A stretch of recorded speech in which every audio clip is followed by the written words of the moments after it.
Soy argentino, hace 2 años que vivo aquí en España con mi familia y hemos decidido establecer una escuela aquí en España porque es el sueño de los dos, porque nos gustan mucho los niños y queremos compartirlo con ustedes.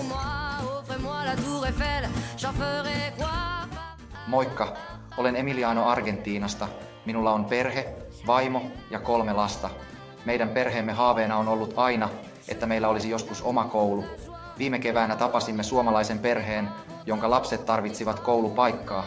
Siitä kaikki alkoi ja päädyimme toteuttamaan tämän haaveemme ja perustamaan koulun tämän sekä muidenkin perheiden lapsille. Ensimmäiseksi opettajaksi kouluun valittiin Heta opettamaan lapsille kouluaineet suomalaisen opetussuunnitelman mukaan. Hetan lisäksi meillä on nyt myös muita opettajia ja koulu pyörii hyvin.